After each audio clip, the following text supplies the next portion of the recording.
hundreds and hundreds of episodes. 2 decades later, it's still No, going. I'll only do that for Bleach. That's the only show I allow. Awfully similar to those people who think that a game that gives you no manual where you have to run around and find everything yourself, it's a little bit like a pointless arc in a video game. Brian. Yeah. What's up? I don't think she made it past Stormvale Castle. Nah. It's okay. I get it. It's not for everybody. No, I know. It can have fun. The one compliment I will give One Piece, from what I've heard, is like, you know how a lot of these animes eventually will like vastly morph into something. They'll get either more serious or less serious. So there's some other complete and utter tonal shift. That's the one thing I have not heard about One Piece. That is basically stayed the same thing that it has throughout the preponderance of episodes. Yeah, sure. I get it. It looks like it did start a brand new instance in YouTube. It's okay. I'm just gonna send the link over, and I'm not gonna get mad. I mean, I want to, but I'm not. Let me drop the link over here, and we'll go ahead and start. Oh, I guess we are starting. Hello, everybody, and welcome to Honey Badger Radio. My name is Brian, and I am doing today. This is the Nerdcast. I don't know. I didn't know what I was gonna say, and I want to welcome my co-hosts, Mike J and Anna Cherry. Anna Cherry is going to be hanging out with us today to talk about nerdy things and maybe even get into a debate about some stuff like some nerdy things. Yeah, some nerdy things. So, all right. So I'm sorry for starting the show all wrong because I didn't have it on the holding page where I can like ensure that everything's working, because there was a problem in YouTube. So if you if you know anyone that's currently waiting for the YouTube stream, like the original YouTube stream to start, just send them the link to this stream or our stream on another stream like Twitch or Facebook or DLive, I believe. For some reason, there's a problem with Rumble as well. Not something I can address, so it's kind of out of my hands.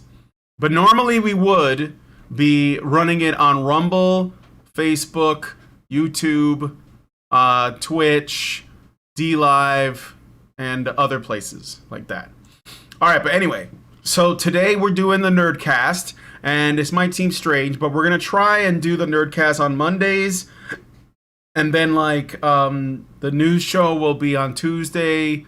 The Wednesday show could be a show with Allison, or it could be like a fireside chat. Thursday will be HBR Talk, and Friday will usually be like one of the two that I didn't do on Wednesday, so it could be a fireside chat, or it could be some kind of response video. So, what was somebody going to say something? I was gonna take the hit and tell everyone it's my fault. No, it's not your fault. No, it's not. No, Anna, you didn't do anything wrong. Well, Cherry, I'll just say Cherry. No, Cherry didn't do anything wrong. I was just like, I think that it was me because I had like not triple checked everything before I started the stream. Don't worry, babe. So it's not you, it's me, I think. Yeah, it's not you. It's per se. Yeah, no, it's me. I did that. All right, so anyway, I apologize. I'm a dope. So we're going to be talking about some interesting subjects that are kind of related to what we mainly talk about, which is generally like about men's issues and such. But we're talking about mostly stuff happening in the pop culture sphere. You know that there's been a lot of financial damage being done to various companies. People are getting fired. People are having their companies straight up bought. And they're trying to change the face of them or save them or something, right? And so, yeah, I think that is why there's a pattern, okay? So let's start by talking about Disney's newest flop. And this is the thing, like, Disney didn't used to flop this frequently, I don't think. Even when they had movies out that, or whatever properties that maybe underperformed, you know, but a lot of people still have like some kind of a soft spot, you know, maybe because they put forward an effort and it just didn't, you know, pan out. So, but this is a flop. So Disney's newest animated movie is Strange World, and it did not do well in theaters. It ranked in at just $18.6 million over the 5-day weekend, which is basically like, you know, they released this in the Thanksgiving weekend, okay? And Allison is saying that Anna's a little low. I can't raise her up anymore, so I guess the only thing I could do is lower myself. And I tried raising myself up, but my bootstraps just ain't long enough. There's nothing more I can do. I mean, I am welcoming advice how I can make this Yeti a little louder on my end. Maybe you can make it a little louder in Discord and not necessarily on the microphone. It is all maxed out in Discord unless there's a different place. No, I don't think there is. So yeah. We'll just have to listen.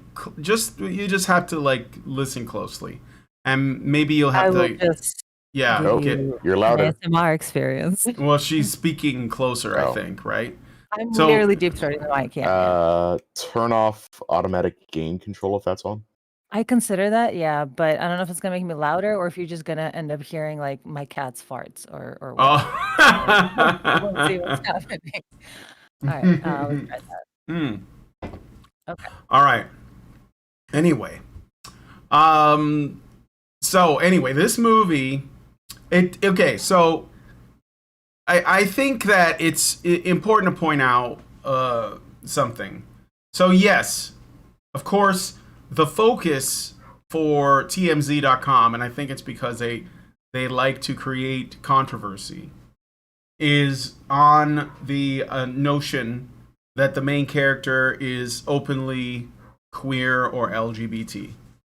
And I think that, like, I think there is a place for that.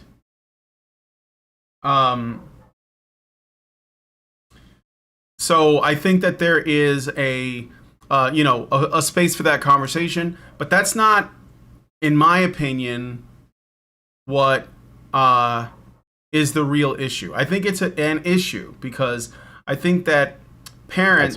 That's how they build the movie. Yeah, well, it's how they build the movie, and parents are extremely sensitive about, you know, like companies like Disney pushing this stuff, right? And of course, Disney openly wanted to do that. I mean, the the whole like Ron DeSantis "Don't Say Gay" bill thing that kind of, you know, was like on everyone's lips like a year ago. I think that Disney was doing this in response to that.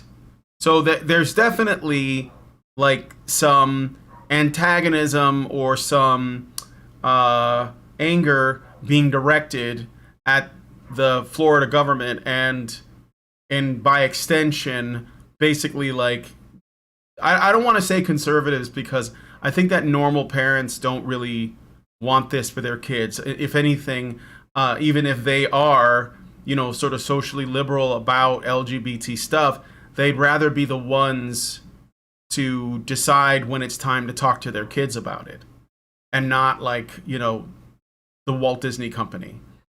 So but my thing is, and I'm like I said, I'm not saying that this isn't a part of it, but my thing is that when I saw this trailer, because I did see the trailers, I did like the marketing got to me somehow, and they introduced this father character.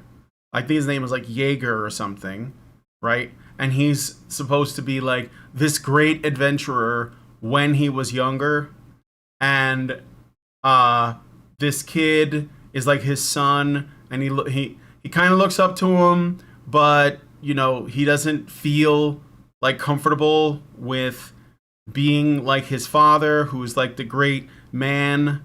And when I saw that, I knew what they were gonna do. And this is the thing that really bugs me about this movie, because they do this all the time, and it's very played out, and it's very boring, and it's very predictable. So essentially, like the father is like this kind of toxically masculine alpha dude, you know, that always like acts like he knows just what to say and just what to do, and he's, you know, all of these things. But of course, none of that is true. You know, he's like he's stupid, he's a loser, and it's just really like it just gets. Dad's got to be dumb trope. Yeah, dads are dumb, and it's just like it's just so exhausting. And that was the thing. And there's a lot of stuff like this. You know, like there's a lot of stuff like this in the movie and in a lot of Disney movies where all the men they're dumb, or they're you know, chauvinist in some way, they're backwards, they're whatever, they're ignorant, and then like it's got to be the women, especially women of color, that show them the right way to be, if they even ever learn it, because sometimes they just don't, because they're just too stupid. And this is what my primary issue is with this, aside from the fact that there's no story, because we can't. So the reason why there's no story is because the characters that are representatives of, you know, marginalized groups like people of color or queer people or whatever, they can't do anything wrong.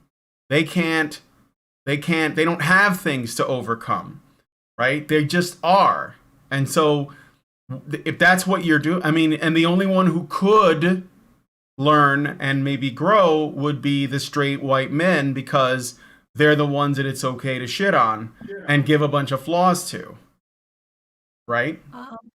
I will. So looking over this thing, I do appreciate what you guys are mentioning about TMZ being kind of a sensationalist. Yeah, they are. Yeah, they're yeah. basically a tabloid. Right. So whatever their conclusions are, we can just kind of toss by the wayside, probably. There might be some truth to it, but at the end of the day, I would like to kind of take everyone's points here and mention that you know, perhaps maybe even more than parents being shy about like exposing their children to sexuality of any kind, whether that be like discussing gay people or straight people or babies whatever are made. Yeah, no, literally all of that. Parents are very weird about it, even though sex is what literally makes the babies, but that's like the one thing parents have a really hard time talking to their babies about. So I don't know if it's more that than so if our audience is familiar, and I'm sure you guys are, with the fact that the Trump, I know this is going to come out of left field, but come with me on this journey. This will make sense. Trump's presidency, or the fact that he was chosen, came out kind of out of the left field for a lot of people. So a lot, well, maybe not for you guys, but who've been paying attention. But for a lot of the talking heads, etc., who predict these things, they did not expect all this quote unquote flyover country that essentially has a huge voting populace to come out and to try to pick a guy who they thought represented their interests. So it's a very kind of a similar thing. I don't think we need to, I think we're underestimating, and we don't need to underestimate how many moderate central type people there are out there in terms of like movies. And so them looking at this Disney movie as like gayness on parade, that is not necessarily something that a lot of people are going to be very, very comfortable with. Most people No, are you're going to right. be a little bit more conservative, to use that word generally, not politically party wise. So it is a vocal minority that is like the loud and proud gayness, which I am completely here for. However, I will also say that we're underestimating how much, and this might be controversial, but I do spend quite a bit of time with the peoples of all sorts of sexualities. And so I will say that I think we're underestimating how much gay guys want to be princesses. So specifically the fact that this movie doesn't have a Disney princess and it has a gay boy, it seems like a male presenting person, because it says Ethan here. Or maybe it's a female to male. Either way, it is a male presenting person. That is not a Disney princess. Nobody's No. gonna go to a brand new Disney movie that doesn't have an iconic song, iconic dress, an iconic Barbie doll, a kind of a doll that can be made out of the princess. Because as we know, all the Disney princesses, whether they be Asian or white or dark skinned, what or anything in between, they have a color palette. You have the Yeah, dress and you sure. have the skin tone, and it all aesthetically goes really well together. So to the point where their dresses can be extrapolated into lingerie, into latex, into any kind of streetwear, and by hitting the key notes of their color palette, of their dress vibe, their overall princess vibe, you can see those princesses in various wildly different representations and still recognize them for who they are. It is Yeah. iconic. Yeah, so what you're saying is that Producing a new Disney movie without that iconic princess that yeah. even gay boys can relate with, perhaps more so than to this. They're missing their target audience, is my point. Yeah, I think so. Well, they're trying to appeal to them To the target audience without knowing what their target audience wants. Right, but I mean what they're using, I think, as a launch point is themselves. So it's basically all ego centric in terms of where it's coming from. Because you're right, I just want to reiterate what you said about Disney princesses. Disney princesses are initially, right, created to appeal to girls. But as like we all get older, the appeal, while it will remain for girls who are, maybe underage or whatever, but as like many young ladies get older and become adults, or they become sexually active or whatever, and men that might have an interest in that as well, they are able, and this is through creativity, so this is not about altering the culture of a, say, Disney movie or any other piece of cultural property, right? Somebody could do it for Anastasia or for what was that movie with the two Spanish guys and their Road to El Dorado, for example. Yeah, the Road to El Dorado. So those. But what they're doing. Yeah, there's threesome princess, even though she's not seen as. But yeah, there's always like a fuckable female that boys want to be. And that's I think what they're missing, because if you think about, like, maybe it's a generational thing, but like, because I am older now in my like early 30s, but all the gay guys that I know, even maybe 10 years younger than me, but not so much. It's all about Betty Davis and like Judy Garland and Gone with the Wind. Of course, it is these classic dames. It is this peak of femininity, and and those those are very appealing to men, even gay men, because they like the glamour and the some of the aesthetics. And so what I was getting at is that that's the same thing with what Disney was doing, which is basically what the rest of Hollywood at that time was doing. So that has nothing to do with sexuality. In fact, even though most Disney stories are love stories, at the end of the day, they're not really sexual. I mean, we see sexuality in it, but that's because we are adults. So when when you have like, what's the name of the when you have like Megara from Hercules, or That's probably like one of the best examples, right? And she's like, bathing in a pool, and she's got this, they draw this thing where she's looking over her shoulder at someone else, and it's obvious that there's something suggestive, but that's the extent of it. And so children, that will fly right over their heads. They won't notice.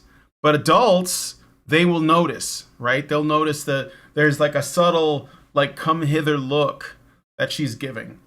And they'll do that in animation as a way to keep adults interested without alienating or exposing children to things that are not appropriate. And I don't think that Strange World is, well, first of all, I don't think it's capable of any of that, because it's trying to be overt, I guess, and it is also it's like what it's trying to do is so obvious that it comes across as completely flat. So you'll notice if you look at the poster art here, no one is feminine, and the only guy who is showing masculinity, which is the father, his masculinity is fake. Or it's questioned, and that's the unfortunate thing too, is that, like, who are they trying to appeal to is a question that was raised, and Yeah. I think we answered that. They're trying to appeal to gay people, but gay men, gay women, I'm not sure. Probably maybe queer, non-binary. I don't. That's the thing, though. I don't even think it's real gay people But I that think were that like. they need to be right, and I understand. Yeah, I totally get your point. And it is maybe coming from within of how one singular person sees themselves instead Mhm. of like making it for others. Though I will say that there is an element of non-binary aspect, which is great and all. However, it is yet once again not a majority. So if you're, Mhm. it's fine to make these projects, but if you're going to make them, you have to be aware that perhaps the vocal level versus the actual amount of seats that this will fill, the butts and seats versus the voices online may not be exactly the same. And I will also point out that they're showing very like non-binary at times, but more masculine leaning characters in the art. And as you pointed out, the one person who has overt assertive, even aggressive masculinity is someone who we're supposed to make fun of and is a blowhard character. So that is undermining masculinity. And Mhm. on the other hand, it's also undermining the expressions of masculinity in terms of the people who are watching this. So if it is, let's say, a boy who wants to or feels more of like a girl, that is still undermining their very base makeup, which was being a man. And so that's something they have to feel shame and run away from. That's Yeah. not good Disney. On the other hand, if it's a girl or born female who is now identifying as masculine, what they might want to be exuberantly masculine, and that is seen as something to make fun of. So regardless of where you're coming from, whether that be your starting point or your desired ending point, or what you feel like is who you are emotionally and mentally, either way, it is looking down on that, on masculinity. And so I feel Mhm. like it is not serving. Whenever you have agenda versus just representing a story, the audience can tell. I like to point this out in terms of Wonder Woman movie versus Captain Marvel. One of those is incredibly well done, and the other one, who even watched, or if they did, like, is just cringe fest. So Yeah. the difference is Wonder Woman is made with the intention of telling a story. The intent is, Mhm. here is this story, these people, this is how they feel, this is how they exist. And it shapes the world in a particular way, but it is also authentic. It is real because you're telling a story that logically works together because it's a real story. On the Yeah. other hand, you have something like this where it is shoehorned to tell or to not manipulate is a strong word that people have negative associations with, but we all like Mhm. manipulate each other with our words all the time. So this is designed to manipulate the view of a person towards a particular world view or how the Yeah. world views. Or So it's a little different. yeah, it's like they're nudging. It's called nudging because you don't want to jump right in to some position that you want everyone to take, especially when you know that the position is a little fringe. And yeah, I think being LGBT is kind of fringe. I don't. That doesn't mean, that's not a value judgment on any of it. It's simply a statement of fact that the average person is not that way. But when you and I don't know what it is, but there do seem to be some in that population that are activists, and they believe that by nudging, we can make everyone this way, and then there won't be any more discrimination. And keep in mind, they're doing all this through what is ostensibly supposed to be a child's film. Yeah, it's family entertainment, and that's another thing too, is that like, there's plenty of like movies that are not for children that explore those themes, and that's fine, right? Nothing really wrong with that, but and the other thing too is that I think that people are they don't like feeling like they're being manipulated, and I think that it makes them respond really negatively when they suspect that. So when and this could be for any I guess for any subject, like it doesn't have to be for, I don't know, trans children or whatever it is. It could be for anything. And if people feel like there's like, something at work behind the scenes in this movie that's trying to get me to have an opinion on something, I think people, even if they would normally agree, they will respond like with some degree of skepticism, if not outright hostility towards the people who are doing that. And so, this movie, I think their mistake was that they pushed too hard. But I also think if they had focused and prioritized telling a good story, with the hero's journey, or with all of the elements people want. Whoa, Brian, did you just say hero's journey? Yeah. Heroine's journey. The heroine's journey. God. Yeah, I mean, it's worse than that. The whole thing is fake, don't you know? Like the whole hero's journey is just self-serving to the guy who created it, even though it's like the most basic and ancient of like arcs of storytelling. Yeah. But yeah, I was assaulted by some YouTube videos that apparently there's a fringe movement of thought that the hero's journey is somehow not just like a very basic and Occam's razor sort of explanation for like a lot of things that resonate with us as humans. A lot of like stories, movies, animes, all of it. Like if you want to write a good story and you don't know where to start because you're a novel writer, just fucking get you a hero's journey. Yeah, get you a mythical one. It's seriously, like it's everywhere. It's basic as fuck, and it's a good start. Just go watch Star Wars. It's the easiest thing to write about. Hobbit, Lord of the Rings, literally all of everything ever. Neo, Matrix, V for Vendetta, Fifth Element, everything that exists that is of value. Yeah, mostly. Fucking Berserk, literally all of it. Yeah. And the thing is that people they recognize that there are similarities, right? But they don't care because they like that style of storytelling. So people want to watch The Hobbit, and then they want to follow it up with Star Wars, and then they want to follow it up with, The Matrix, and all of them may be very similar in their beats, but that's why I think it's why we like it. So nothing wrong with that. If it ain't broke, then don't try to fix it. And you can always try to add, if you're a writer, there's always ways to like toy with these things a little bit and make some tweaks here and there, whatever. But the hero's journey is basically a guaranteed win, and especially for children, and especially for boys, because girls have a different hero's journey, and it's actually pretty complex because it involves like it's different, right? But you could also put a woman in the man's hero's journey somewhat, and vice versa. So there's so many ways to do this right. But anyway, I am glad, Brian, that it wasn't a good story. Didn't have memorable or likable characters.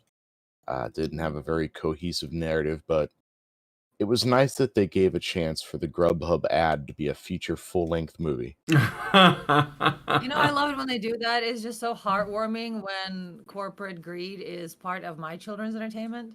Is it? Are you saying look at the? I'm saying look at the two like animation styles. Isn't it like the same thing? Yeah, it does look like the Grubhub animation, where everything's like very smooth, and it's almost like 3D claymation. Isn't that like the Fortnite style? Is it? A little bit like that too. Like everything has no soul to it. It's like all mass produced. Yeah, I noticed. Just cheap looking. I noticed that. Yeah. Also, the one thing that I was spelling out in chat, that the one thing that nobody pointed out, because I guess the whole gaming character really overshadowed it. The movie ends up being a gigantic sort of moral lesson on climate change. Oh yeah, that's right. It turns into a climate change message. Yeah, like TLDR at the beginning, they find a magical plant that functions as a miraculous energy source, and the impetus of the movie is, oh no, the plant isn't growing as much anymore. We got to go find out why. And they go off, and in the end, they find out number one, the plant is killing the planet, and number two, the planet is actually alive. So it's Final Fantasy VII. And overnight they abandon use of the plant and they go to wind. Wind energy. Oh, wind. Okay. Yeah. That would never happen. That's so unrealistic. Minus 200 points.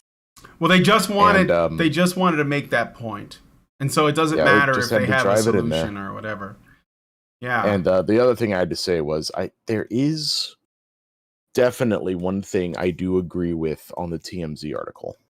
Okay. That they are going to, and I can already hear, I can hear the keyboards of 1,000 journalists in action, writing up articles saying that, movie failed because of homophobes. Oh, yeah. What are we sitting at right now in the box office? Let me check. Little under 28 million worldwide, on back of a budget of somewhere between 135 and 180 million. Yeah, that's bad. So yeah, certified flop. This is Disney. Yeah. This is first party Disney. They have so much money to throw around. They give no shits or fucks about it. Yeah, but they expect at least a break even. This is brutal.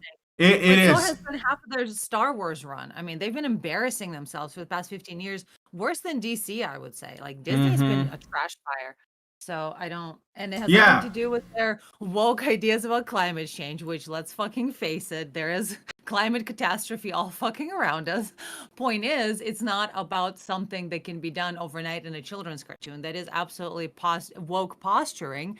That is a rainbow capitalism, just in a different form. Absolutely, I will agree with that. It is soulless and insensitive.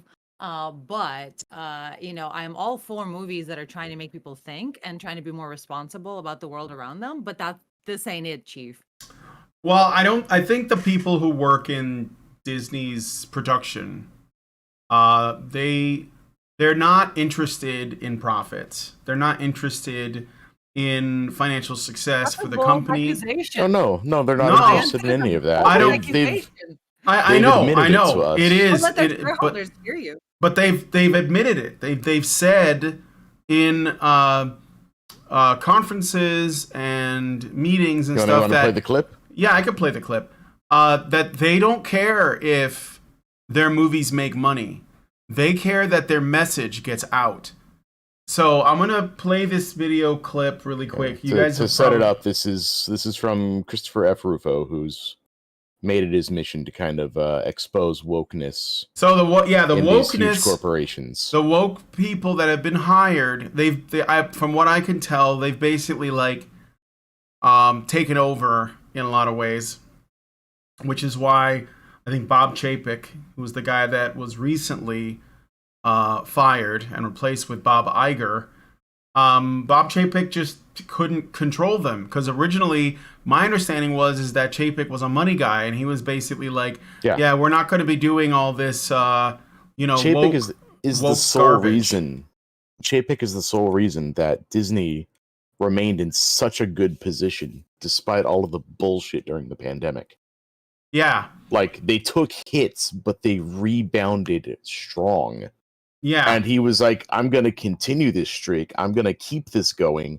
I'm going to fire some of this dead weight around here. And I guess HR caught wind of that. And they're like, oh, no, we can't lose our people. The interpretation I've been hearing, though, actually, is that so Iger was in place and then Chapek took over and then Iger came back. That's right. Chapek, the interpretation I've been hearing from industry insiders, if you will, because these people have been involved with Machinima when it was a big company. They were doing a lot of entertainment coverage for them as journalists, to the point where they've interviewed some pretty big names on behalf of Machinima as part of this like show that they were doing. So, and they live in LA and all their friends are like the people that do all the things. Hollywood is surprisingly tiny. A lot of centers of activity like Manhattan, Las Vegas, and Los Angeles, Hollywood are extremely tiny places where everybody knows everybody. Incestuous as fuck. So the interpretation is that Chapek came in as the token bad guy, and he did all the difficult decisions that, like you mentioned, Mike, that cutting off like the dead firing people and things stuff. Things were necessary. So he came in as the token bad guy.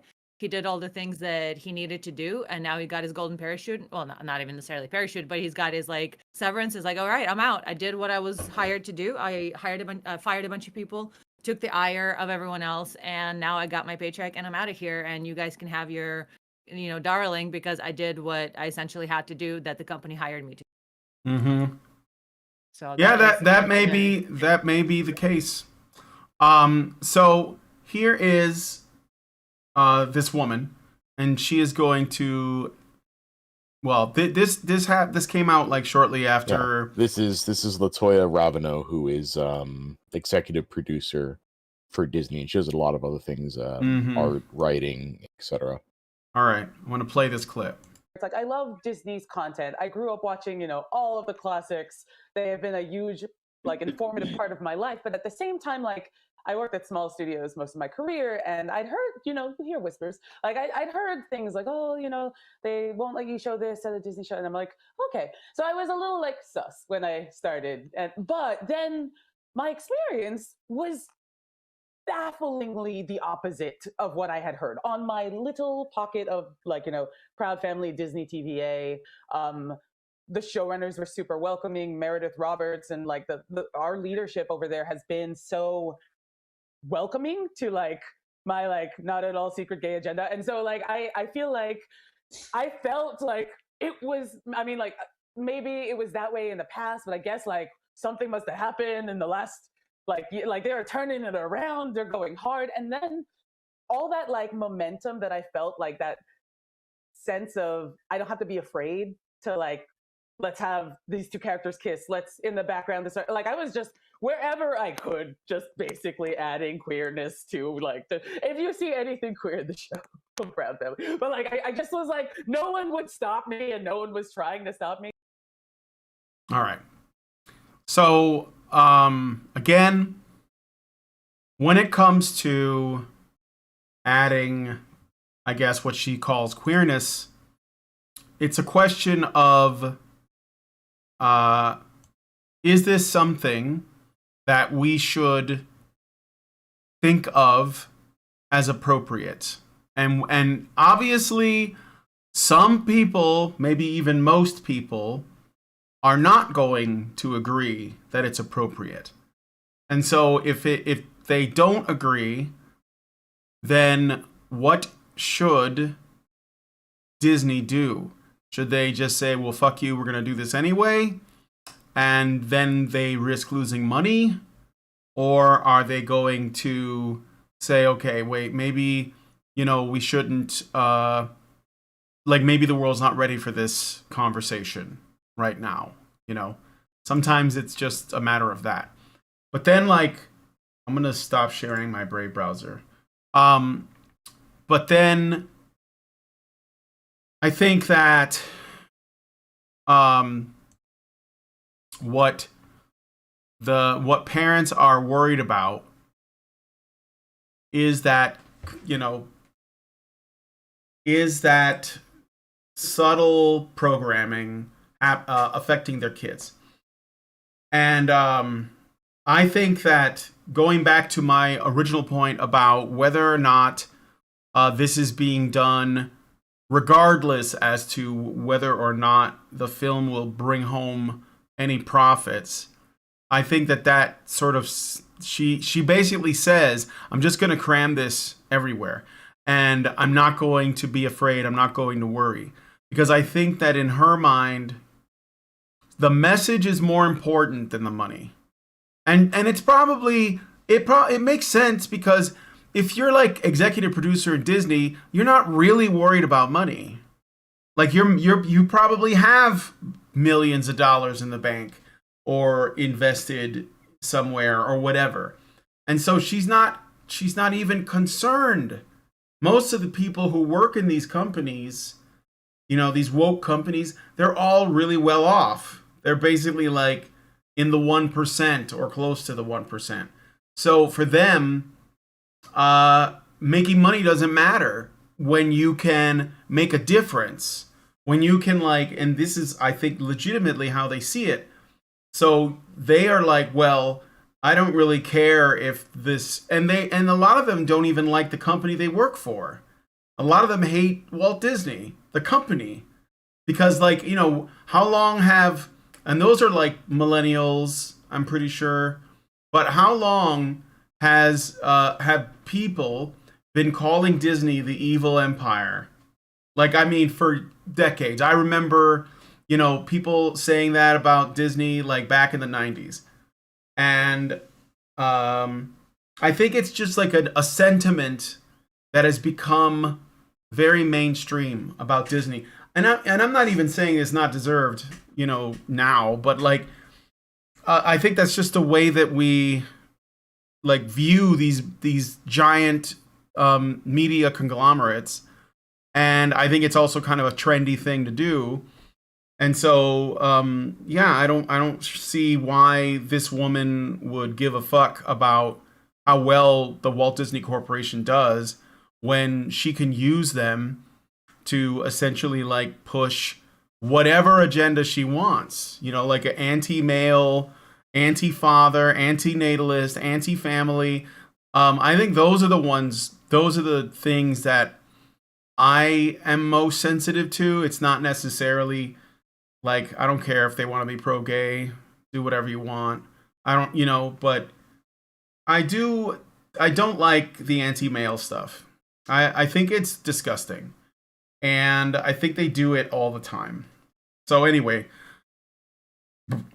we're still doing this first story. It's kind of crazy. Those are my thoughts on that. So I don't know. You would have so much to say about Disney. I do. Who would have thought? I wouldn't have thought. But okay, well, I'm gonna. Not to leave your little not little, but not to leave your statements hanging, because I definitely will agree with anything that is that makes sense. Anti-male. No, I will be I will stand with you against those things. Yeah. So I don't want to just let it hang in the air without adding to it, because I've never really been a Disney person. I guess because being transplanted to America at a adult age. There are a couple of Disneys that are great that are older. So would you say that's something that's changed about Disney? Because you made a statement that they are very anti-male as a habit, and is that newer Disney in terms of the Star Wars and the live actions, or is it in the cartoons as well? And is it is Pixar even Disney? Are those the same thing? I don't even know anymore. Pixar. What is your statement? What is your stance or view, I guess, on past versus present?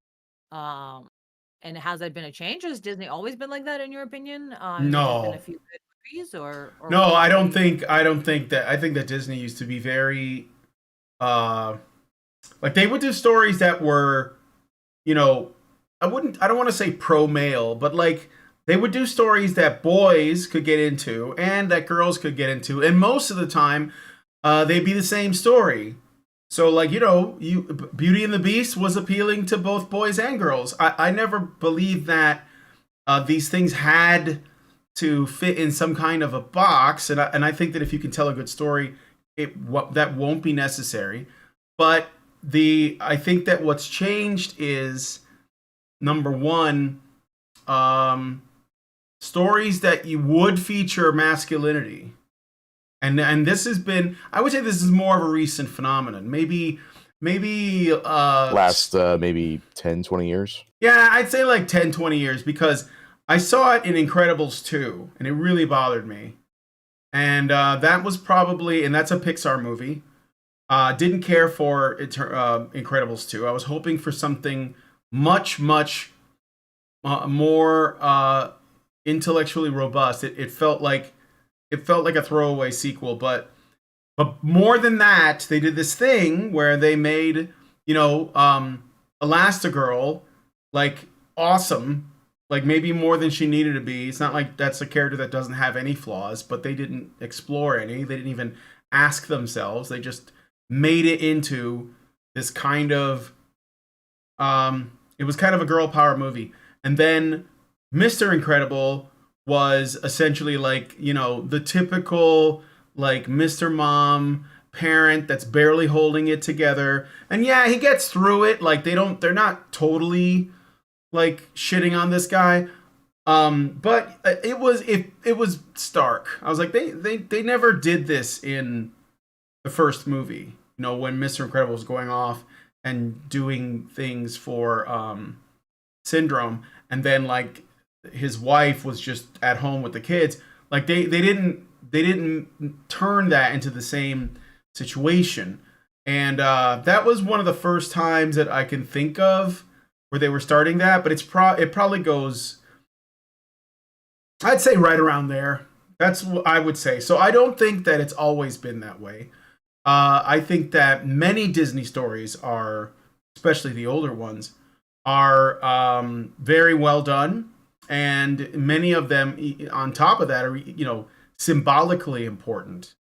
And I think that that's another thing. You know, people talk about Pinocchio, you know, but not just that, right? I mean, there's lots of really, really, really great stuff that Disney has done in the past. And not only Disney, like DreamWorks, who, you know, just to give credit where credit is due, is one of my favorite animation companies, because they gave us such good movies that weren't necessarily based in, you know, actual fairy tales that most people know.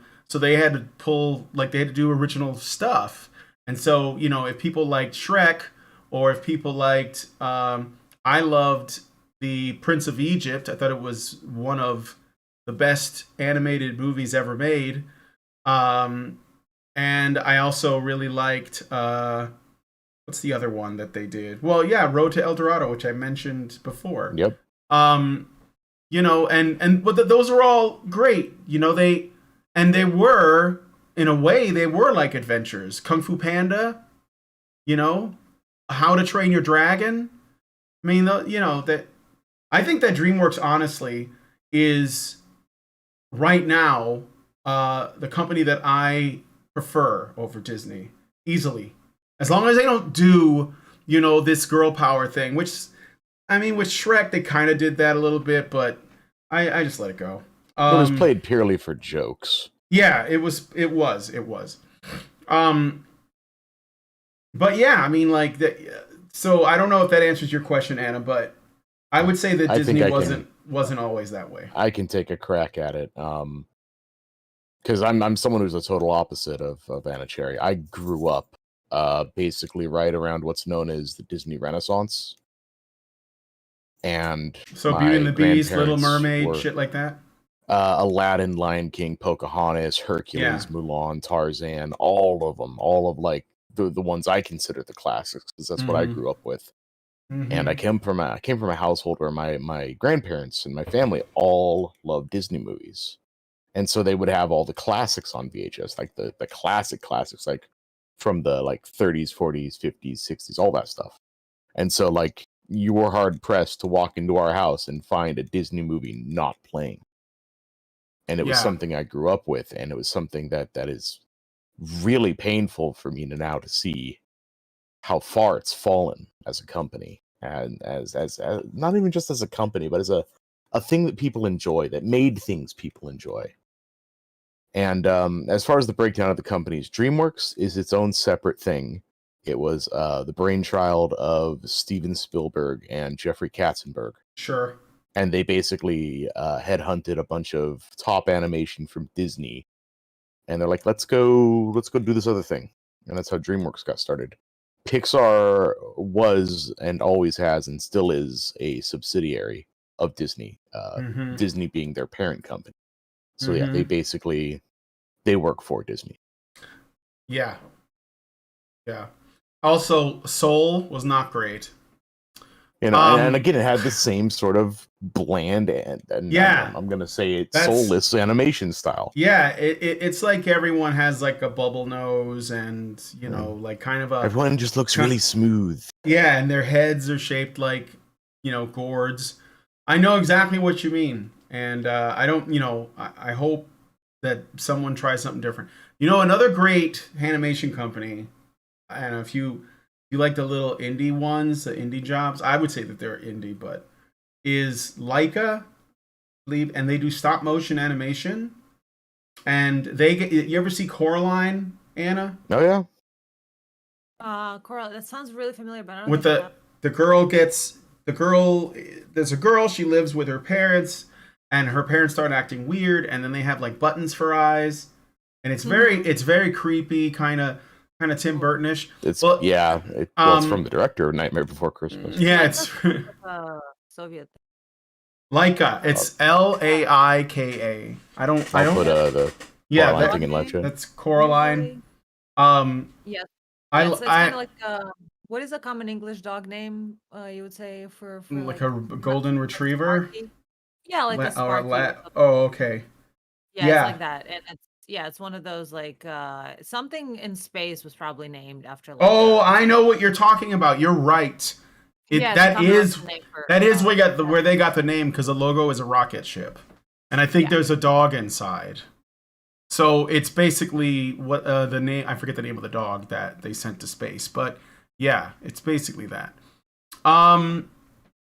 So Laika's great. They've done some great animated movies. Coraline isn't even my favorite, even though it's the one that a lot of people know. I really liked Paranorman.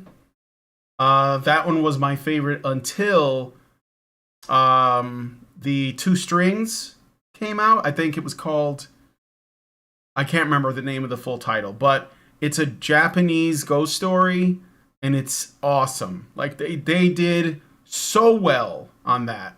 I mean, I was tearing up, and I don't do that anymore because I'm a big, strong man. Kubo and the Two Strings is what it's called. But yeah, very good. It's very, very good. So anyway, there's a lot of, I guess what I'm ultimately saying is that what Disney does to itself, I'm not worried about. It is a shame, and hopefully they can find a balance between maybe things they would like to say, but also things that people want to see. And instead of just like treating it like, oh, well, you know, if you don't want to watch what I think you should watch, then, you know, you're just, I don't know, like a meanie pants, and you're not allowed to enjoy anything. Well, I think that people can just seek better stories somewhere else. And I think that Disney needs to go and fire a lot of people that are not focused on what really matters. And I'm not even talking about profits. I'm talking about stories. This is what people want. They want good stories first. Yeah, they want stories. They don't want activism. Right. And they want to be able to, like, they want to feel like what they're paying for, because, we're all struggling right now. If they're going to spend money on this stuff, they want to make sure that it's speaking to them. And so I get all that. But you know what? If these people are not going to give you what you're looking for or what you're hoping to find, you can find more somewhere else. Maybe there are some of you who've never seen. And that is advice for life, everyone. Yeah, just go. If people are not giving you what you want, you can find more elsewhere. There's literally 8 billion people in the world right now. Yeah. There's so many. Yeah, it's a lot of people. Now clean your room and go out there, touch grass, and touch some people with consent. Yeah, there you go.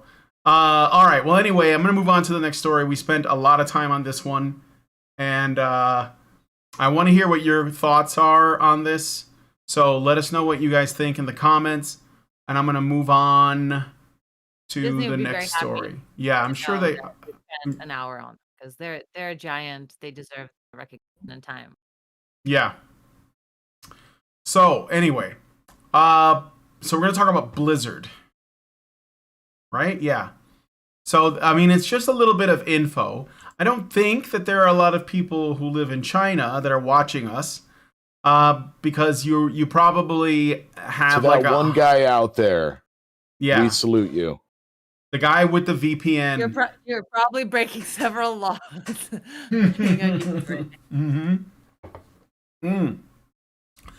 But Blizzard is going to be suspending most of their games operations in China on January 23rd, 2023.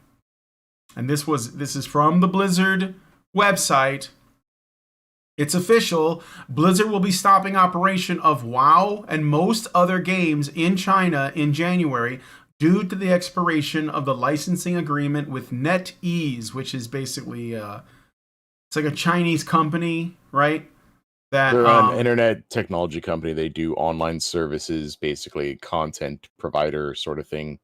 And they're basically well, because they have a separate agreement. That's the thing. These are all based on agreements, and I guess the one that governed World of Warcraft, Hearthstone, Overwatch, StarCraft, Diablo 3, Heroes of the Storm, that was all under one agreement. And when they went in with Diablo Immortal, that was a separate agreement. And you partner with this company, NetEase, because they're basically like, that's how you get the foot in the door to the Chinese internet, because their internet is totally different from ours. It's the Great Firewall of China that they've basically taken and closed off from the rest of the Western world, which, I mean, as things go on, I'm beginning to see a really perverted and twisted point in doing that. But that's a separate conversation. But yeah, they've taken and they have not renewed this lease. So yeah, no, you're not going to have a lot of Blizzard stuff in China for foreseeable future, unless they get something really fast-tracked, really rushed out. My understanding has been this is something that usually takes a couple of months to get prepared, so they've got less than 2 to get this rolling, and that does not bode well for them, especially with how much they have cozied up to the Chinese in general and the Chinese market in general. Blizzard has, that is, in the past couple years. Yeah. So, oh no, that might have been a mistake. Oh no. So then, what will happen if time runs out and they haven't done anything yet?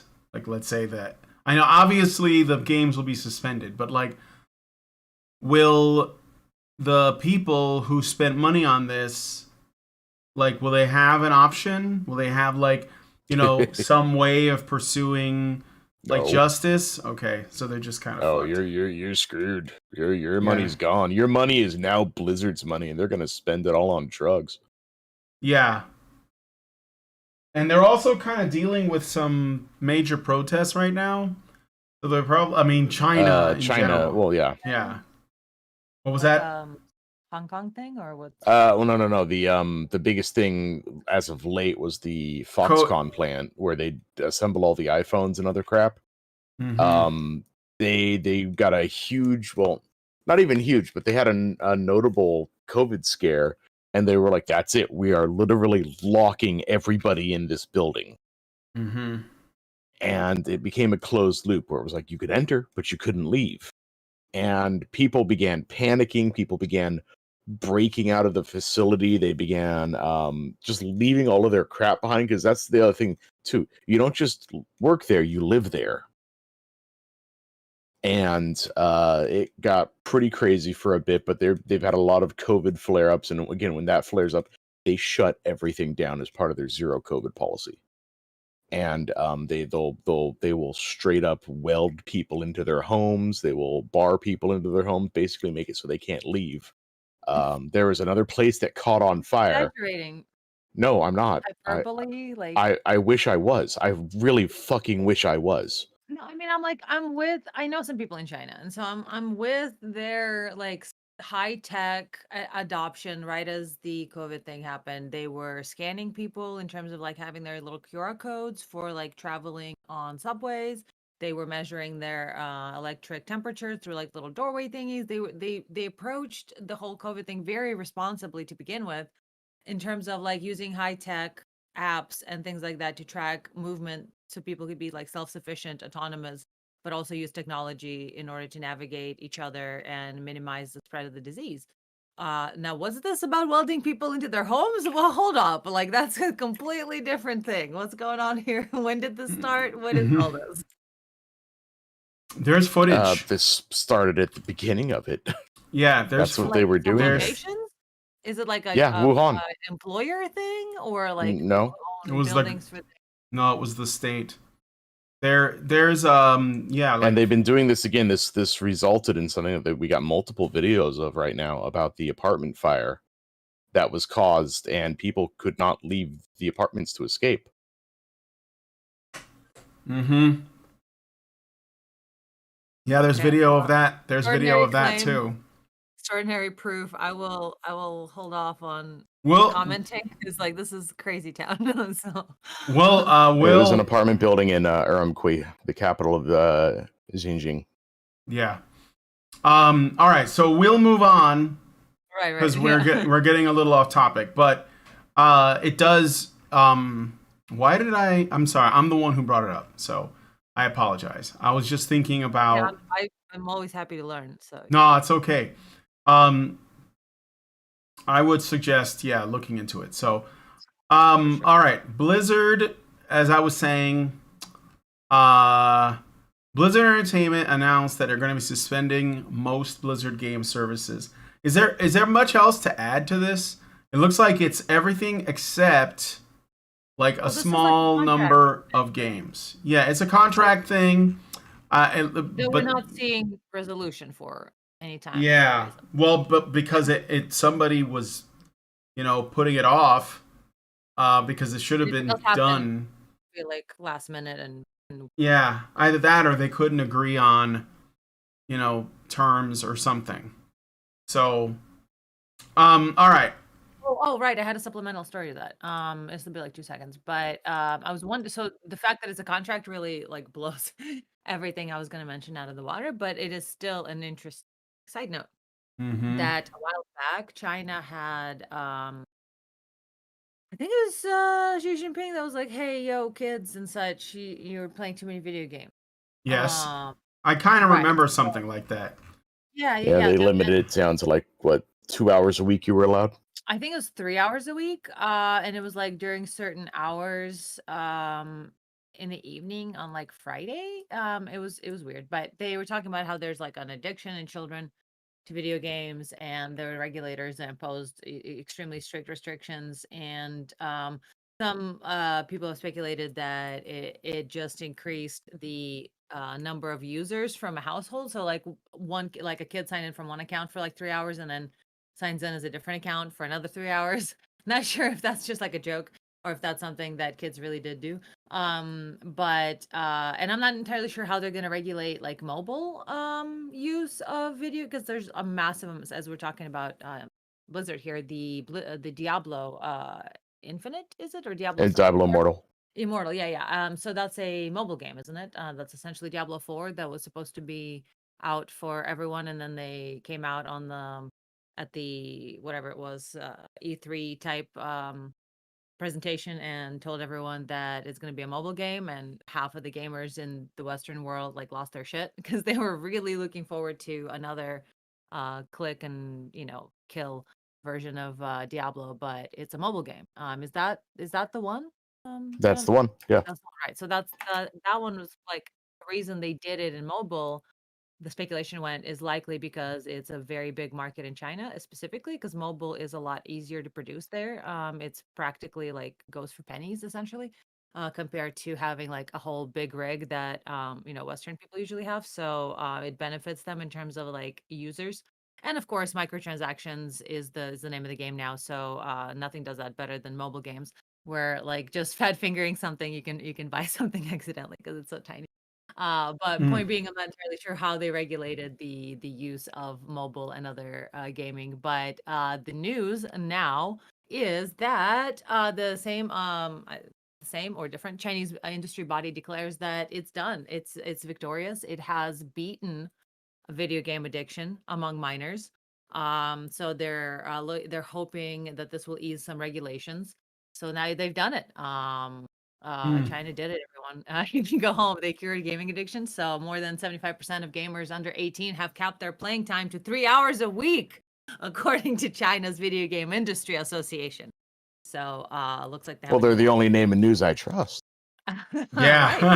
Looks like they have a new lobby here. China's Video Gaming Industry Association is done it, everyone. They've done gaming it. addiction. Games are back on the menu, boys. Don't you wish? Don't you wish you were more like them? I mean, I know Justin Trudeau does. Okay, so yeah, a year later, they're done. They're hoping to bring in more games. So Yeah. this can only benefit Blizzard. That's Immortal, I'm sure. no, thank you. I'd like to get your thoughts, guys, on this. Well, news and these recent revelations regarding China, and also what's going on between them and Blizzard. So yeah, I'll just let me know what you guys think. I have some super chows. I was going to read them, and then we got to move on to the next story. So we got some super chats as well. Yeah, for some reason I'm not seeing super chats in my. I'll read it. Oh, I got one. Is it just one? Just one, yeah. I see it. All right, hold on just a moment. Hold on. I'll tell you in a second. All right, Keyblade Master Andy gives us $5 Canadian and says Henry Selick is still doing well with Wendell and Wild. I don't know what that is. Is that a reference to something? Absolute fuck. I am very lost. Yeah, I don't know what that. I'm sorry. That reference might be a little too obscure. It does look kind of familiar, but I don't know. I'm sorry. I'm sorry for not knowing. All right. So I got some super chows. Egregious Charles gives us $5 and says perhaps another factor is parents are tiring of movies that run parents down. Yeah, and it doesn't just happen with Disney. That happens in Hollywood across the board, almost like these days anyway. I wouldn't have said this 20 years ago, but it's a completely different landscape now. Meredith G gives us $5 and says Nerdcast 11, honey for the Badgers. Thank you, Meredith.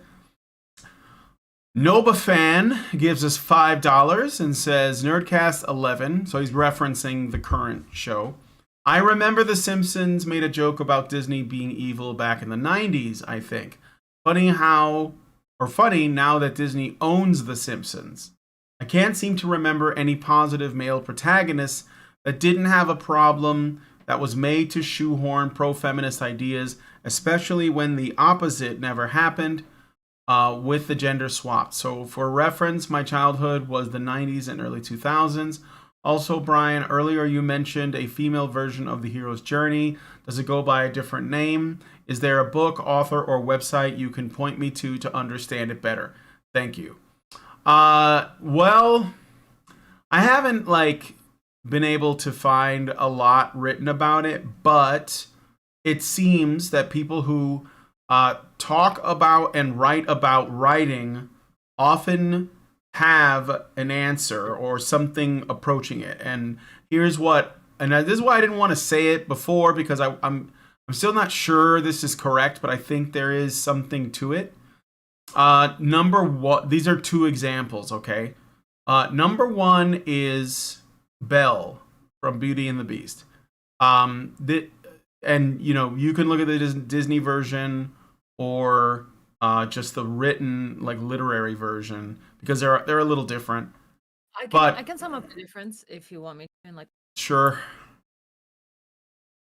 So so essentially Joseph Campbell is the guy who created the idea of the hero's journey. So it's the Campbell's hero's journey model, and one of his students was Maureen Murdoch, and I think she was a Jungian psychotherapist who looked at what the feminine needs, or the female. And so essentially in one sentence you can recapture it as, or explain it as, the feminine journey is about going down deep into the soul, healing and reclaiming, while the masculine journey is up and out to spirit. So if you look at Odysseus and all of them, they go out somewhere, they do something there, and then they come back with spoils. While the feminine, for Murdoch, who was a Jungian, so there's a very particular slant to it, which I completely agree with. And that's something that I've had to personally do, and has been done with me, to me, with my consent, that helped me get over a lot of bullshit. Murdoch states that the heroine's journey is the healing of the wounding of the feminine that exists deep within oneself and the culture. So does it also include the healing of others? I think that's inescapable. That's part of when it probably should. I don't know if it does on paper or not, because I haven't read too much into Murdoch's actual work. But sure. The thing, as we used to say, there's one good thing that feminism did is, and I mean, I don't know if that's even a good statement anymore. I don't know if I stand by that anymore. But on one hand, there is one thing that is true, I believe, which what feminism was a response to, even though they did it badly by just recapturing toxic masculinity themselves. But what there was an issue of not appreciating, overtly anyway, the support role, the feminine, the gentle, the loving, the unconditional support and love. Because when you get that sort of thing easily and effortlessly, you will kind of not look down on it, but you take it for granted.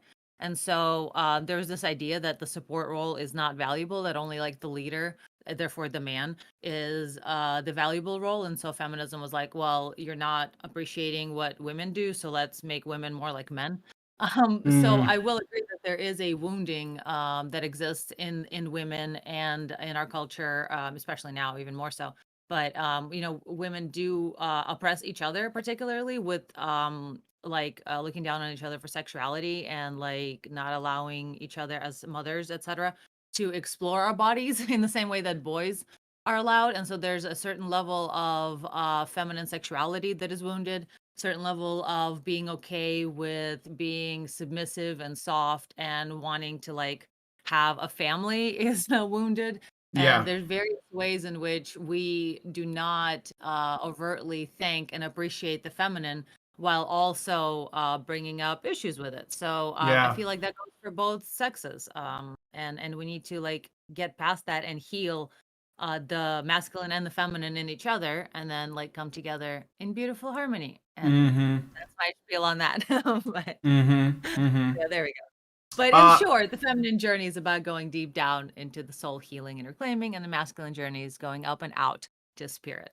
So to answer the super chat question, that they can start looking towards Maureen Murdoch's work and other authors down that rabbit hole. Well, there you go, Nova fan. I hope that helps. We got one more super chat in the time. Yeah, I see it. Keyblade Master Andy gives us $2 Canadian and says, stop motion animation. he directed Coraline. Ah, I see. Thank you for that. I didn't get the reference. So, okay. Let us move on to the next story. Once again, like I said before, let me know what you guys think about this one in the comments. So here's another story about a flop. And I think this is good news. I'm not going to say much about this because we've talked about it on another show already. She Said is one of the biggest box office flops in history. Despite rave reviews, the film Seashells by the Seashore. The film She Said. She Shit. I like that. That's the name we're going with from here on out. The film She Said's opening weekend box office numbers are cripplingly low. This movie, so I don't know if you know much about what this film is, but Hollywood, the director of this and whoever, the women involved, I think it was mostly women involved in making it, they essentially wanted to make a movie about Harvey Weinstein and the things that he supposedly did. And of course, there's still an ongoing trials and appeals and other things, that are still going on over there. So we don't really have any definitive answers on, whether or not he is guilty. But they wanted to make this movie where they are essentially portraying these ballsy, brave, gutsy, women that are journalists and lawyers and supposed victims, and they're all gonna come together and they're gonna fight against Harvey Weinstein, which is basically just a stand-in for men and the patriarchy in general. And so this is what they made. It's called She Said, which is basically a reference to the old phrase he said, she said, and that's because that's all they got is hearsay, at least in the movie.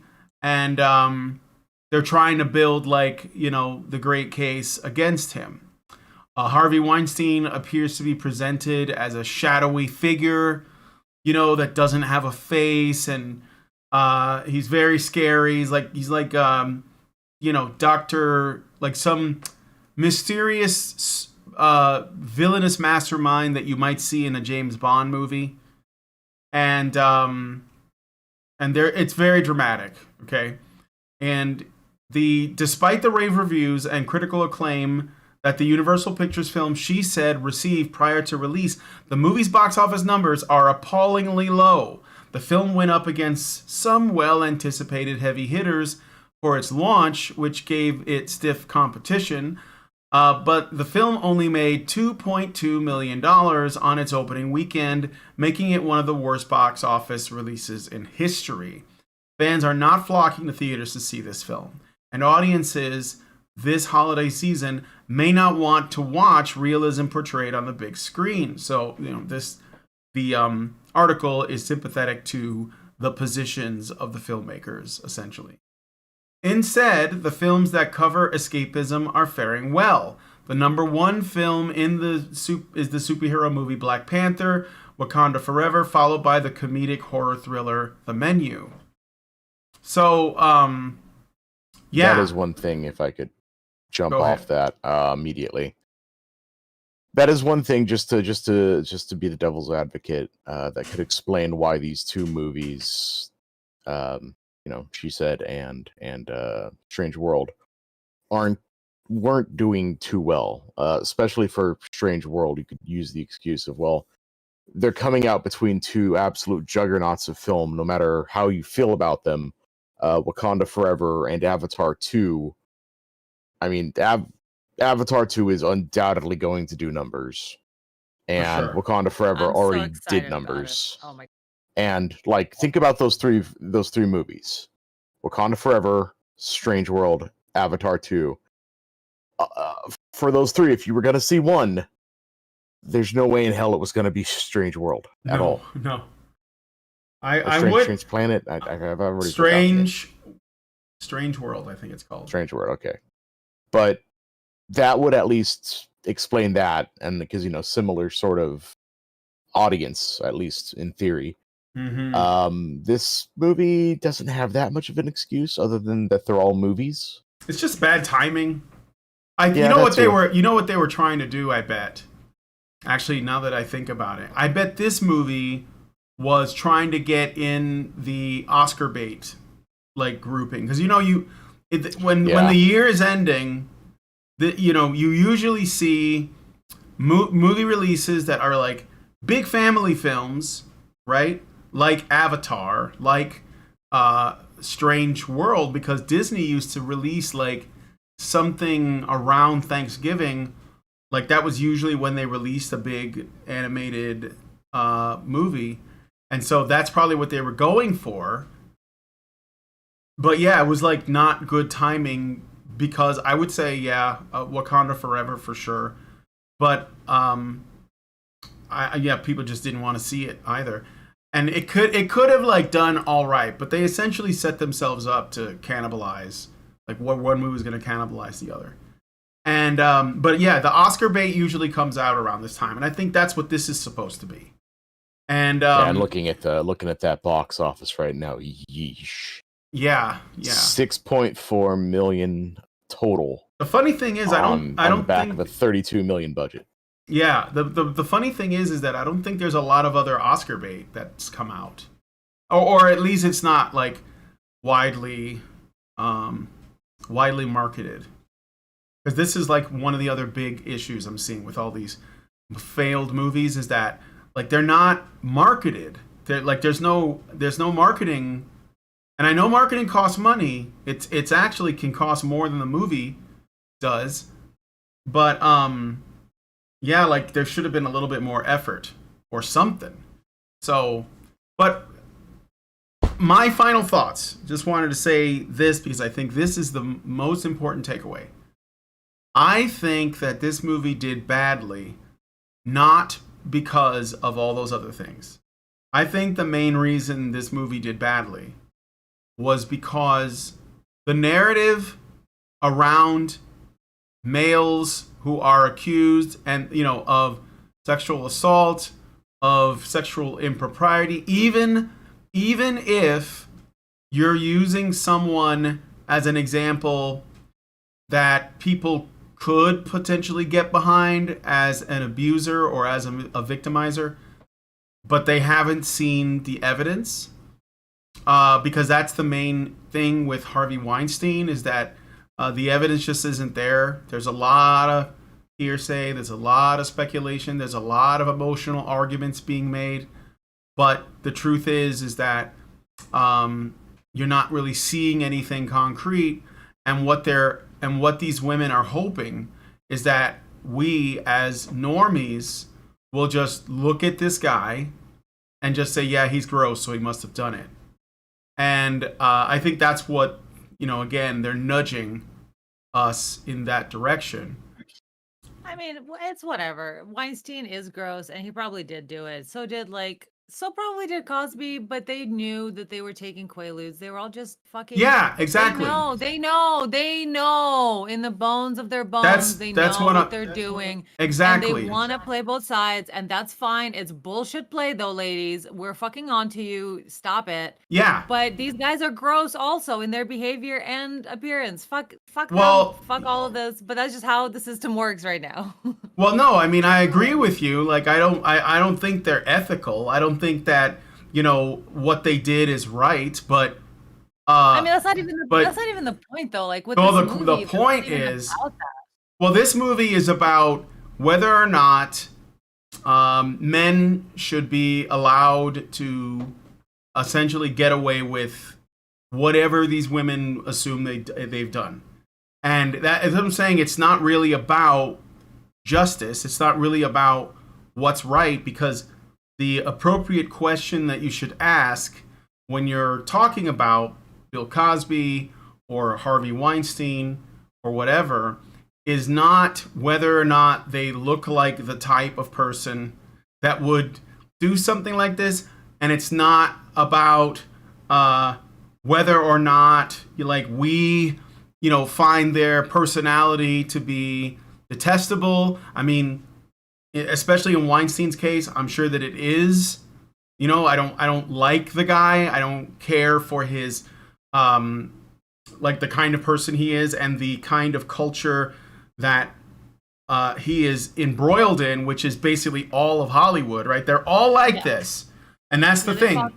Yeah, they're all like this. So but what's happening here is that one guy's being blamed as though he is all of that, and then the women who most of which probably were willing to do it because they were like, well, I want to be famous. I want to be a star. And so they would just do that, right? So if we know let me play a devil's advocate for a minute. So I'm reading the story here, and it talks about like real life victim Ashley Judd is also featured. So far you said it was a bunch of journalists and Ashley Judd. Well, there are actors. There's actors. Sure. Yeah.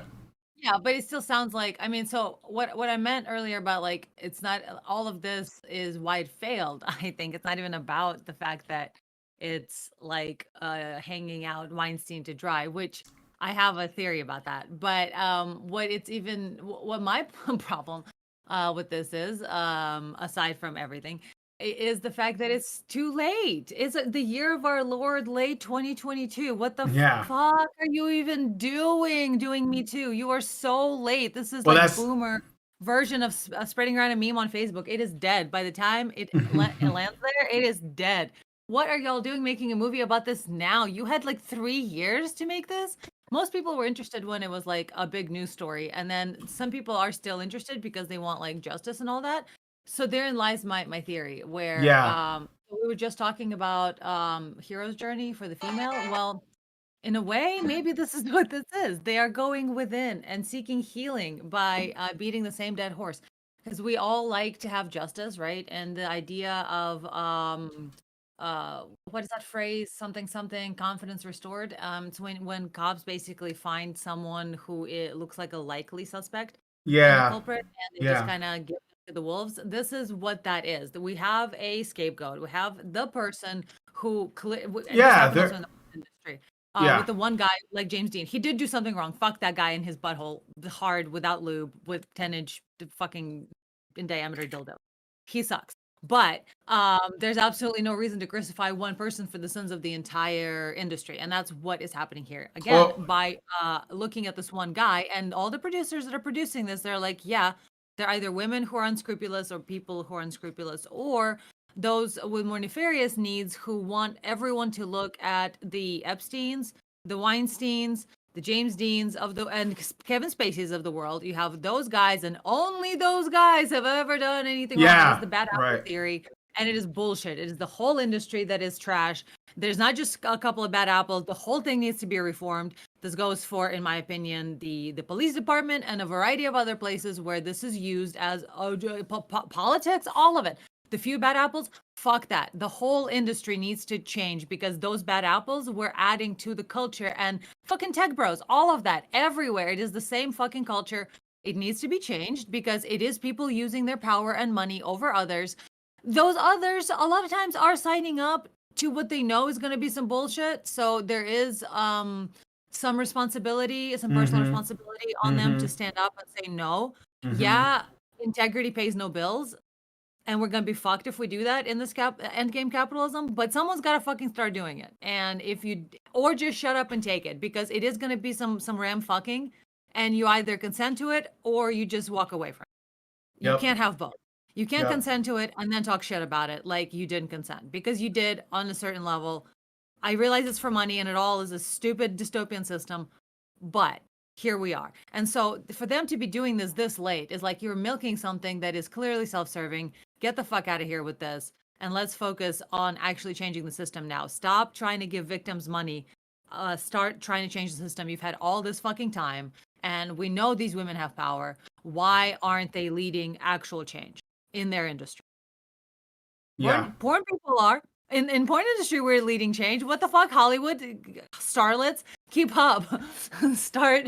We all know, like, you got to sleep with the director, whoever, producer, or Weinstein in this case, to get a job, to get an Oscar. Well, you know what? In porn, we sleep with people directly, and that's part of our job. So Hollywood needs to catch the fuck up and be more upfront about it. They're still trying to keep that secret. We fucking know better. Stop it, Hollywood. Stop pretending. Yeah.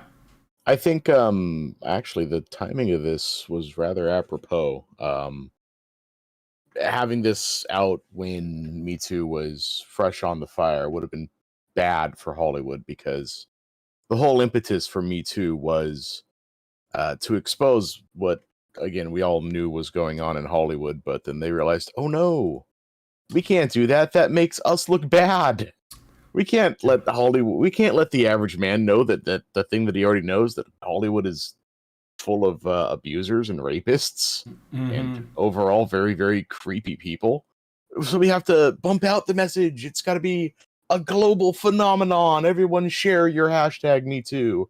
And they're like, oh God, thank God we narrowly avoided that. Mm-hmm. And then, of course, they trotted out Weinstein and that whole debacle started. But now that everyone's kind of forgotten, back to normal, and Hollywood is back to being our good moral center for this country and world as a whole, you go, girl. Now we can talk about this again. Now we can bring this up again. And yeah, now we can get this movie out there, have it bomb in the box office, maybe pick up an Oscar, who knows? They may still get one. And that, that's just it. Like, they may still get an Oscar. Not that anyone's going to notice, because no one watches the Oscars anymore. Yeah, what's an Oscar? Yeah, like, seriously, nobody Will watches Smith it. might slap someone again. You never know. That might happen. Have to do something crazier. So, is someone gonna expose their nipple and then get slapped? Yeah, right. Or slap someone with their nipple. I'm hoping for a death this year. Yeah. That would really raise the stakes. Everyone would be watching it after that. What's a good Z-list celebrity we could just execute on stage? Dennis Quaid. Z-list. I don't know. Celebrity. I just pulled that from nowhere, because he's basically like the budget Harrison Ford. Like, if you can't get Harrison Ford, you get Dennis Quaid, apparently. And there we go. Renee Zellweger. Let's do that. Renee Zellweger. Yeah, okay. Renee, yeah. She's kind of cute though, but sorry, Renee. We need the ratings. Yeah. Nothing personal. There's the one with the teeth and the hair who looks like kind of like Boris, the British Boris, but you know the one. Fuck. What? Who? It's the guy with the. He's usually made fun. Well, there was an era where he was kind of like the celebrity everyone brought up to sort of make fun of as like a coked out silly person. Oh crap! I know exactly who you're talking about. Gary Busey. Yes. Whoa. No. See, that's you couldn't kill Gary Busey. That's the problem. Gary Busey is a national treasure. Okay. No, we can't do that to him. Maybe. It is. Nobody will miss me. Gary Busey? Have you been to the Busey zone? All right, but anyway. Apparently I haven't. Not like you, Brian. I love it. So I just want to give my final thoughts on this, because we are past the time limit. And I still want to talk a little bit about Elden Ring. So with this movie, I think that the takeaway for me is basically everything that Anna Cherry said about how it's kind of passé and, we've all moved on from this or whatever. But I do think that people are really sick and tired of these anti-male narratives. This is why I think that this film, and I know that this film would claim that it's not doing an anti-male thing, but I think it really is. I think that based on the trailer, none of the men are very useful except for like this black guy, because, a black man has wisdom for some reason. Like, they're magical. He has right? black magic power. Yeah, he has black magic powers to basically say wise and, important, significant things and sounding authoritative. So he's not going to be demonized. But that doesn't... Well, the other thing, too, is that if they make that black man a sexual threat, then they will be accused of racism. So what they got to do is make sure that the bad guys are always white, and the white dudes, and it's just like they're just playing through with their formula. That's why there's a black guy in it that's not a bad guy, because and that's why a movie sucks, because it's a formula. And everyone can predict it. They know what's gonna happen. They know who's good and who's not.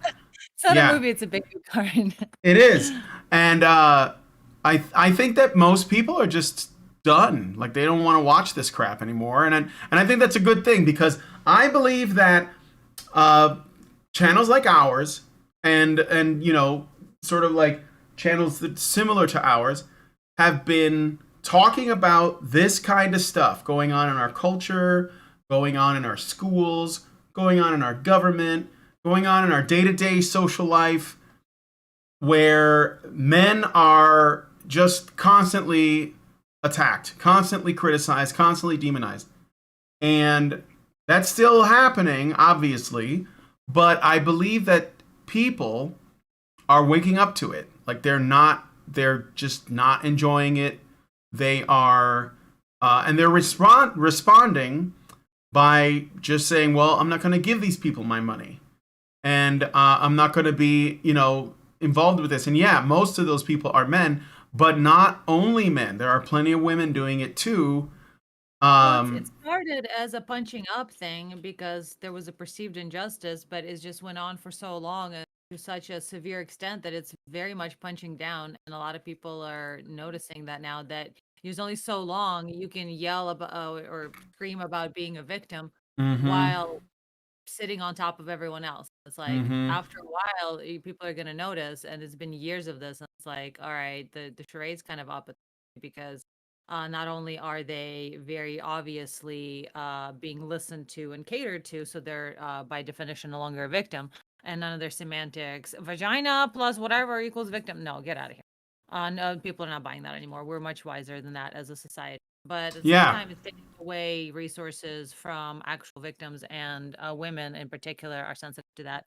And the actual victims that are on the minority side that these people speak for, without actually ever giving them anything or considering us while speaking for us. We're just over that now, and kind of obvious that it's entirely a narcissistic power grab. Whole why the width of society is waking up to that. Yeah. Exactly. All right. So let us know what you guys think about this story in the comments. I look forward to seeing your comments. I'm just thinking. So, okay, I'm going to share the story, but I think I might just make this the after show topic because I didn't have one planned yet. So, and it is 7:42, and I know that, Easter time, and I know that Mike J, he can't really stick around for much longer. Yeah, I'm going to have to get out here around the top of the hour. Yeah, so, all right, let me just say this, okay? I've always been a big fan of From Software games. A friend of mine got me into Demon's Souls way back when it was brand new. I sucked, but I got better over time, and have a lot of great memories. And one of the things about From Software games is like they get a lot of hate. I mean, I know that they have like a super committed fan base, but they get a lot of hate. They get a lot of hate for being too hard. They get a lot of hate for it's kind of janky in its controls sometimes. There's plenty, okay, that people are not thrilled with. But it's one of those, that's part of its charm, which I know people probably would say that doesn't make any sense. But like part of its charm is that it does have a weird like control scheme, combat system, and other things like you can't pause the game, for example. Like no matter what, like it doesn't matter if you're playing online or not. Yikes. Yeah, so it's not like you couldn't find a safe place and then sit still and go do stuff. But so someone found out like if you sat in one of the menus you'd be fine. I forget what it was. Like if you pull up the map, the game essentially pauses. just so user unfriendly. That might be a an Elden Ring thing. Because go ahead. It's not a comfy game. It's like a hardcore. It is very. It's not a game to sit back and unwind with. Yeah, it's not. It's you like. My day wasn't stressful enough. Let me go into my escape reality. I need to feel alive. Well, here's the thing, okay?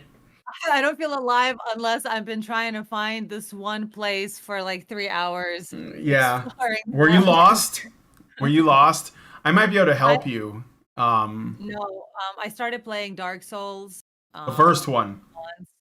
Yeah. And I did know, like, because of the internet, I had access to things, and it's like, well, if you kill this very first boss, so if you start your character with this particular bomb in your inventory, and then you go to the first boss and you kill him with this bomb, you get this one weapon, and then you can run around. And it's fine and all well and good. If there's a manual for it, that'd be better. Internet is your manual, but like trying to figure all that out yourself, I ain't got time for that. I ain't have time to live 8 different lives that are all like hardcore level of difficulty as my leisure time. No fucking thank you. When Horizon Zero Dawn exists, it's plenty hard enough, but also beautiful and stimulating and makes me cry every 10 minutes. I'd rather do that, or like Overwatch. But then I also have a friend who plays like Fallout on survival difficulty, and he gets blown up 5 times in a row, and I'm like, I just ain't about that life. Like I just cannot handle like a level of difficulty that isn't Fallout survival mode like if you die you have to start over? No. It goes back to your last save point. You can only save at beds when you sleep. Right. Save point yeah. far apart. Yeah, and I hate that they did that. They janked it up so bad in Fallout 4. Like, they turn off fast travel. Diseases are a thing in game now. They do that thing with, you got to find a bed to rest to be able to save. Although they do create like a one-time save if you have to like leave the game, just exit the game. You get a one-time save that only works when you load in for that one save. And I think that's just stupid. It just makes the game artificially harder, especially with how janky Fallout can be. Like, oh no, I touched a car, then I went 5,000 feet into the air. Now I'm dead. I much preferred New Vegas's hardcore difficulty, where it just tracked things like, you need to sleep. You need to eat. You need to drink. There's a map though. You can like see my issue. Like Halo was kind of in between those games where like the save points are far apart, so you have to like go through a certain level. Well, it's all checkpoints, and it's all linear too. Yeah, if you're doing like hardcore difficulty too, so there's like that. But in Fallout, etc., there's maps, and then there's some games like Halo a little bit, and especially like I don't know about Elden Ring, but Dark Souls. Like you have to explore your way across the map as part of the difficulty of the game. That's not difficulty. That's busy work. That's like getting homework that is just like writing the same thing 20 times. That's not. I don't know. Some people like that though. Some people like it's the exploration of it. Like I enjoy a game where exploration is the thing. Like that was one of the big things people didn't get about Death Stranding. And I think it's just that sometimes it's just a beautiful game to just take a hike in the countryside. Feel that way about a lot of games like Horizon Zero Dawn, Far Cry Primal, maybe even God of War in a weird way because it's just so fucking beautiful. But what sometimes the issue for me there, and I know I might be in the minority because of like not being into horror and stuff like that, but games that are more dystopian or like Diablo, to bring that up, I tried playing it, really enjoyed the style, but the visuals, it's just so dystopian and broken and dark, and I just can't after a while. So when you say dystopian, do you mean like a future, like in the future, or no? It's more like maybe you get this post-apocalyptic. Well, no, it's like a feeling of dread from the environment. So it could be lots of like lots of skeletons and brown color palettes. Yeah, I get it. I think some version of one of the Elder Scrolls might have an aesthetic like that.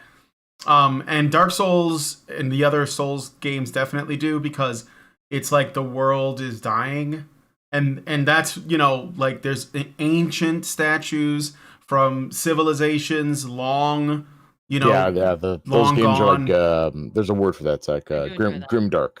Yeah, it's grimdark. It's basically Berserk. Everything's kind of shit. Nothing's gonna get better.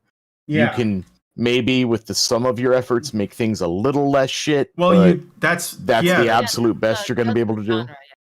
Yeah. But visual wise though, I mean, I'm really into like post-apocalyptic visuals that are like, you don't have to be grimdark to be post-apocalyptic. Case in point, Horizon Dawn, where you have extremely it's like humanity is rebuilding, and you know, but there's still vestiges of broken down buildings and things like that. But going back to the difficulty of the game, in terms of like Halo and the other one, Dark Souls, they use the exploration sort of aspect, like not knowing where you're going. It's forced exploration, where that is where the difficulty is. Whereas I prefer the more like explore if you have to, and then if you want to rather, and then you get so much lore. And like Assassin's Creed a little bit too, where like it builds your world out so much more if you do the exploration thing. Horizon Zero Dawn is really good at that. But in terms of like difficulty, there's also the other kind. I'm seeing Chad talk about Cuphead. So there's also that kind of difficulty where it's just about like skill, repeating the same thing over and over until you get a reflex skill high enough, and you know the map well enough, because it's the same motions predictably. So this is like where speed runs originate. if you just do it enough times, you get good enough, and you can do some crazy shit in Cuphead. But if you're unpracticed with the map in particular, it feels impossible to try to do it. Then you get that practice in. And so there's different kinds of difficult games. Yeah, for sure. It's like aiming. So. Well, all I will say is, in defense of Soulsborne, one of the things that a lot of people, it doesn't click right away, is that it's like a lot of the environments, they come across as really intimidating, because you're like, wow, look, you know, that I got to explore all that. But once you have done it and you just take those first steps, you find out that it's not really like, because of the way that they designed the setting, the world, everything is really vertical, and it winds and twists back around to itself.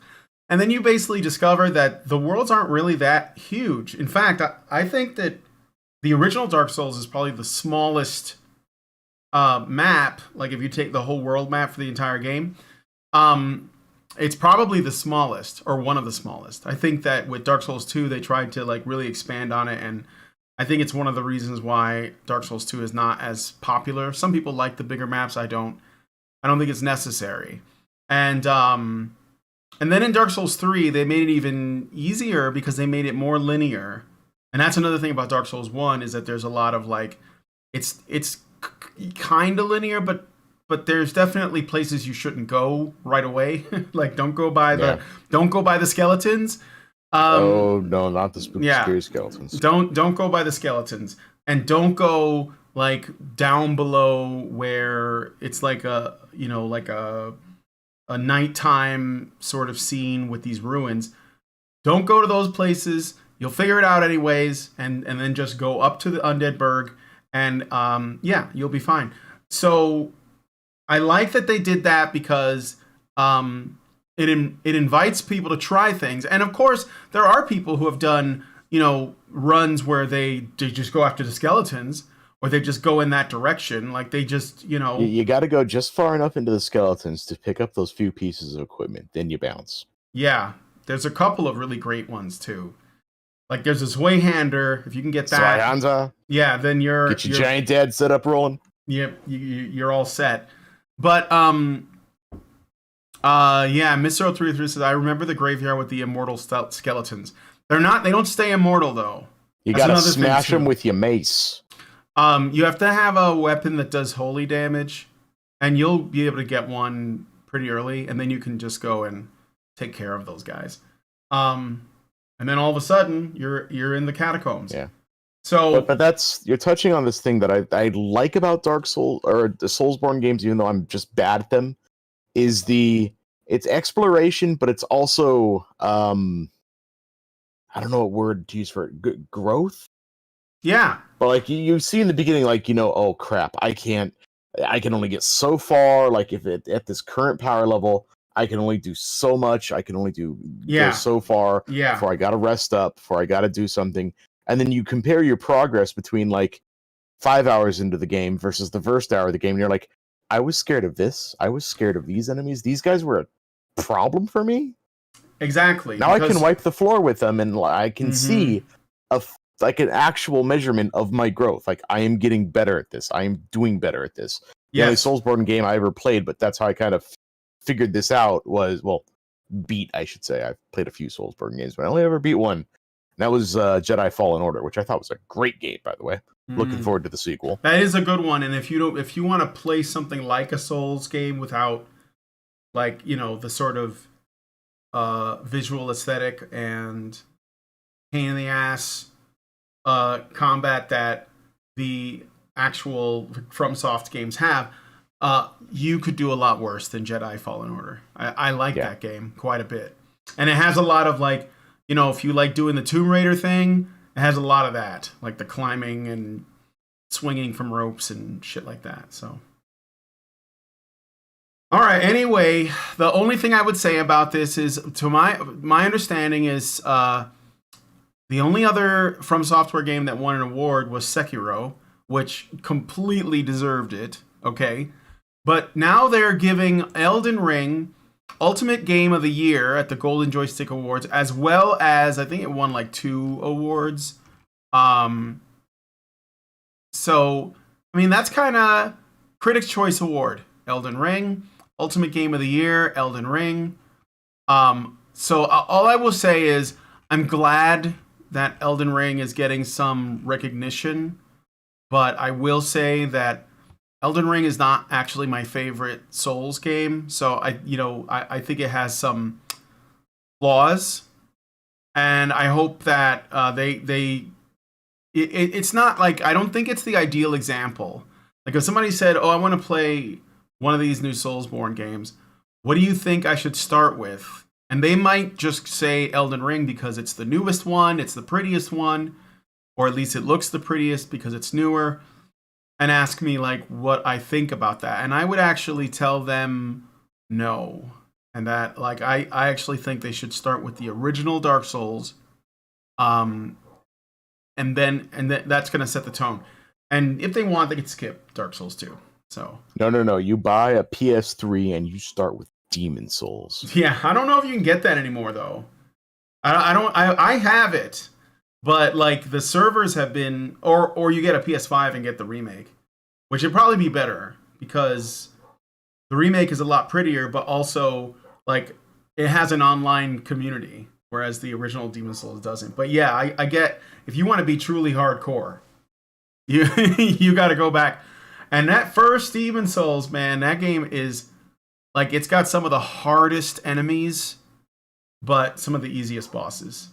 So and you got to do it. You got to do it at the pro Demon Souls setup too. Yeah. Let me find it for you. It's one of my favorite images on the internet. There we go. This is the true way to play Demon Souls right here. Where'd you put that, in the live show? Live show. Yeah. You got everything you need, man. You got a nice old school CRT. You got a bitchin' sound system. Yeah. You got a picture of Eastwood. You got enough firewood to last you all winter. And a pro gaming chair. For sure. There's the chair, guys, so you guys can see it. I actually have one of these chairs. Oh, I dude, literally has one of those chairs. Yeah, I can picture 5 have, of these chairs in my grandparents' house as we speak. On my porch right now, I have this chair. This chair will outlive all of us. It will outlive the apocalypse. It will outlive the cockroaches. Yeah, that's totally the chair we got. All right.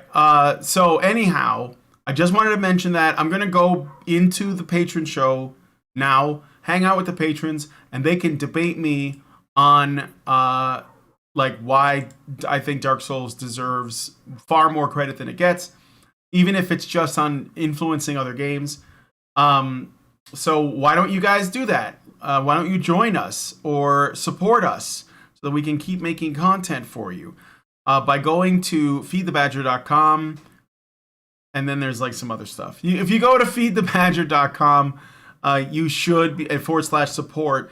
You should be able to see the links to give us some support and help us with our fundraiser. In addition to that, you can also become a badger by going to feedthebadger.com and starting a membership. You'll be able to watch the additional content. You'll be able to participate in the discussions. So if you want to tell me off, like, you can just get into the Nerdcast chat and share your opinions. So I look forward to seeing you in the patron show. Thank you guys so much. If you guys like this video, please hit like, subscribe if you're not already subscribed, hit the bell for notifications, leave us a comment, let us know what you guys think about what we did on the show today and your thoughts. And please share this video because sharing is caring.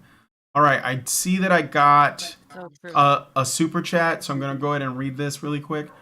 Keyblade Master Andy gives us $5 Canadian and says, "Magical wise black man, Key and Peele vibe intensifies." Key and Peele, bro. They're the best. They're out on Netflix. Well, no, I was gonna say like that. Magical black man. Good God, I think Stephen King was the one I remember that from the most. I think he's making The white man. No, I'm just saying he used the magical black man so often. Yeah, that's what he's saying. He's saying that magical black man and magical retards. That's not nice.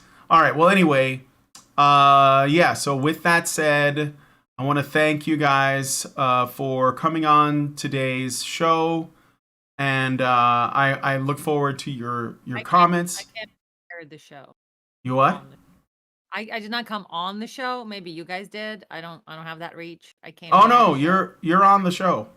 I mean, you can just. I think I know what you mean. Okay. All right. I joke grenade. Yep. Okay. All right. Landed. All right. Cut the feed, Brian. Cut the feed. All right. So, anyways, thanks guys for coming on today's show, and we will talk to you all in the next video. Men's rights activists are machines, dude. Okay? They are literal machines. They are talking point machines. They are impossible to fucking deal with, especially if you have like a couple dudes who have good memory on top of that too. Holy shit, you're fucked.